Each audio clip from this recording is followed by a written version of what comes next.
Welcome back. Daniel Ajuga here with Tolu from Elite Smart Athletes. So you briefly spoke about the opportunities that arose from starting Elite Smart Athletes. Do you want to develop more on that? Yeah, sure, I can do. So I think the first thing that grew from it, so if anyone's been on the YouTube channel, I've got a vlog from the 2018 Deng camp, Deng Top 50 camp. And there's a funny story behind that. So I did not go there to film. I didn't bring a camera with me. I went there as a guest coach because they had an opportunity for coaches to just come and learn off the other coaches that were there. So that was actually my intention behind being there. And then obviously there was so much going on and there's so many good coaches there. I'm thinking, right, like I need to remember this. And I'm actually not the best note taker. So I was like, let me just take some small videos and I'll come back to them when I'm ready to study it properly. And then what happened was I started to see like just little things that were like, oh, like this environment is actually just very positive. Like if you're a basketball player, like this is a great place to be. And I won't even lie, I was low-key just feeling jealous of the kids. Like, wow, like, if I was here, boy, it'd be over. So I was just thinking it's an amazing environment. I think what got me, there was a little kid. I think it might have been Junior Williams' son. I'm not sure, but there was a little kid. He was like 10, 11 years old, and he was out here shooting against Luau Deng at 10 years old, and he's just there, just like casually like going like shot for shot with him, and I was like, wow, like this is sick. So I didn't manage to get that on camera, but then I think Justin Robertson was there working out, and I saw him with his son there. And I was just thinking, like, imagine these little kids having these memories of being around such like quality players, not just the campers, but then the pros that are around and the coaches. Like, and then if they end up becoming pro, like you can understand why. So I just decided after the first day, I'm gonna start filming everything whilst I'm there, and I was doing it all on my phone. My phone, it's not like an 8 or anything. It's the SE, the small SE. So I didn't have the storage. So every day I'd have to go home, or I think I even brought my laptop with me. At lunch times, I would be transferring the footage onto my laptop to create more space to film. So that whole vlog, so that whole vlog was filmed on my phone. But I edited it quite well, I think. It took me a long time to edit as well. I think the camp was in August. I didn't post it till December, because it took me a long time to figure out how to like creatively put it together. But it ended up catching the attention of Steve Vitt, who runs the camp. He's essentially the camp director. And he saw it, he retweeted it, but I think that was the end of it for then. And then I think he made a post about, a tweet. He tweeted about how could they make the 2019 camp better. So I replied to the tweet like, oh, maybe you can get like different coverage there of behind the scenes stuff, like I did in the vlog that you saw. And then I didn't expect him to reply to it, but he replied to it asking me for my email address. So I gave him my email address, and then he invited me to be on the media team for the camp for the following year. So it's funny because it's been like a year since that camp. I still haven't put out any vlog from that camp yet. But I've got a lot more footage than I did last time because I was on the media team. And with that then I was lucky to work with Joe Pinchin, who, if people know British basketball, you know this guy, like he's the GOAT of like basketball videos. Literally JP, the guy. So yeah, I've known him for a couple of years, like on a personal level. So I was working with him, also Who's Fix, and he was the one that was really like teaching me how to film like basketball games, which I'd never really learned properly before. And now I'm like, okay, I know how you make your highlights now. That makes sense. And a lot of other people, Pete Simmons, Tara St. Clair, who are a lot of like big media people. And then I'm like, and then I'm just there, like in the middle of all these people. And I got to talk with Luau a bit more. I developed quite a like well, at least a relationship with Ashley Hamilton, because I saw him there, and I saw him at I think there's a thing called 5 or 6 Elite, where like a lot of players came together, and I was able to go down to that as well, because of the connections with him. But essentially, I think my main thing has just been building up like a network of people in the community. So it started off with, I have to always shout out to my guy Mo, the Hoop Genius, because me and him, we didn't start together. I mean, we met not because of our different, I guess, brands that we run. We just lived in the same building in uni.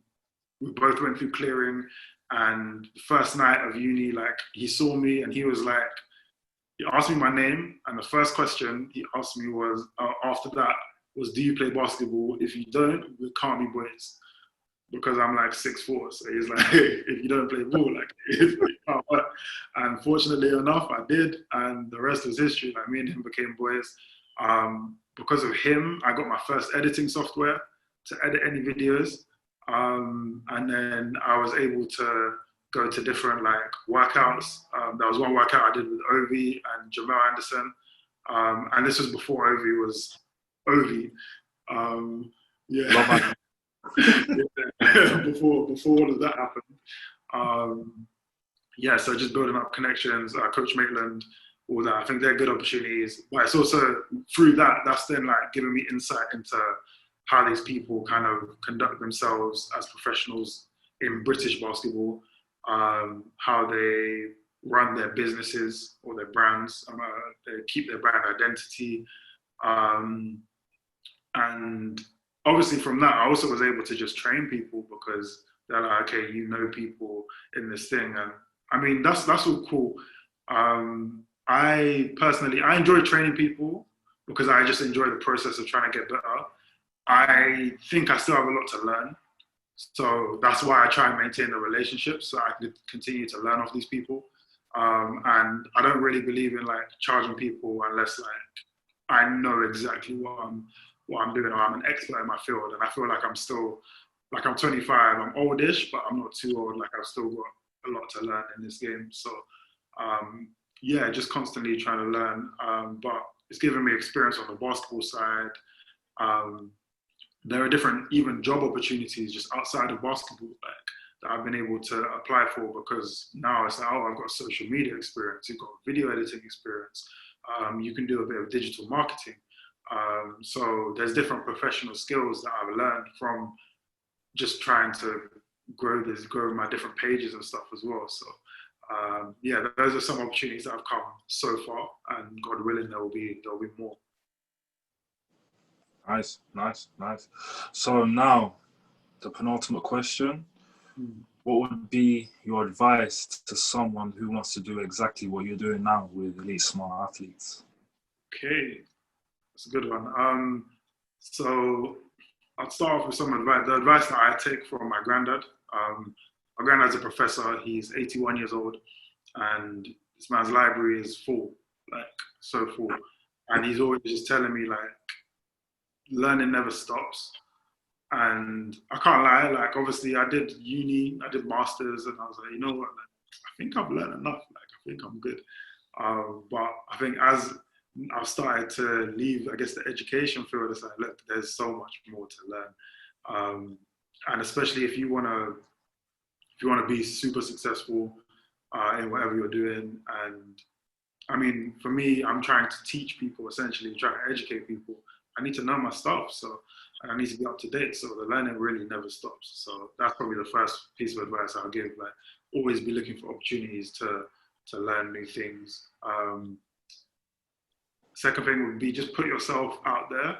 And I almost think of it like, if you're like, when you're on the court, if you want to get open, you got to get to the spot before your defender does. Otherwise, they're going to steal it. And it's kind of the same way. Like, if you don't get to your positions before someone else does, they're going to steal the opportunity that you're looking for.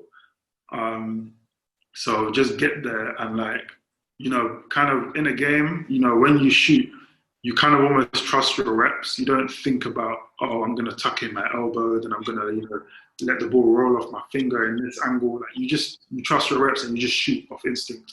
Kind of the same way, like kind of trust your instinct a bit. Like use wisdom, you know, make sure it's a good shot to take, you know, if I'm going to continue with the analogy. But yeah, kind of trust what you've done thus far. And if you miss, you know, okay, great. You take the next shot. And if you make it, then okay, you know which shot works. So that'll be the next thing. Just get in positions where you can improve and make a difference, whether it's just going to a workout, helping someone rebound, you know, learning, doing a free online course or whatever it is. So that would be the second thing. And I'll give one more, which would just be to I'll say know your purpose with it as well. So know why you're doing things. So for me, my purpose is always like my idea started off with facilities. And it's just about helping the next generation of athletes, or in fact, not just the next gen, just all athletes in the UK that need help. That maybe, you know, the reason why I chose the name Elite Smart is because I felt like I could have become elite had I known certain things, but I just didn't know certain things. And I think that a lot of the players who were good from an early age, you know, it's sad to say, but I guess a lot of coaches and trainers, you know, you see the talent, you see the potential there, so they jump on them early. But at the detriment of the other ones who maybe don't show their talent as early, or maybe just need a bit more care. So I feel like my thing is, okay, there's always going to be people who look after these best athletes. They don't need my help. So it's the ones that need my help that I'm looking to help. And for me, it's very easy for me to say that off the cuff, like, I'm just trying to help those guys that need help. But some people, they just want a page to have 10K followers. And if that's your purpose and you're okay with that, cool. But just know why you're doing something and just do it for the sake of doing it. Great advice. I hope you viewers, I hope you have your notepad and pen and you're writing this down, because, oh man, next time you hear it, you might need to pay for it. So the final question, what's next for Tolu and the Elite Smart Athletes? Wow, well, only God knows for sure. But my personal plans in the immediate future is to incorporate Elite Smart officially as a limited company. So for now, it's just been like a page, like YouTube, Instagram. But yeah, to incorporate it officially. I've been testing out a lot of different workouts on myself for many years. So I'm actually writing up some programs as we speak. And again, not programs for those elite athletes, but for the ones that need it. So I'll be putting out programs soon. Yeah, there'll be a website as well. So that'll be, hopefully some point soon, I'll have a website up and running, and probably be writing some articles for that, as well as just my video content. So yeah, for Elite Smart, those are immediate future plans. Long term, still trying to make sure that we build the facilities, and that's still in the back of my mind. And also using my legal experience, I guess, because I mentioned it, because the reason why I decided to continue with my law studies is because I want to get into a bit of agency work, because again, as a way to help other athletes that, like, especially, I guess, British professional players that don't have the opportunities that they would like. They are talented enough to play pro, but they're just not getting access where they need to. So that's another thing that I'd like to help out in. And since I already decided to study law, I was like, let me just use what I've got already and try and help people. So yeah, those are some things that are in my near future. Great. I've really enjoyed this interview. I hope you guys too, watching at home or wherever you are. So yeah, it's over. Thank you so much for agreeing to do this, Tolu. And yeah, we'll be in touch. And yeah, so if you like this video, please do comment down below, share with your family or friends, give us a YouTube like, and yeah, take care guys, and have a nice day, evening, or whatever you're doing. All right.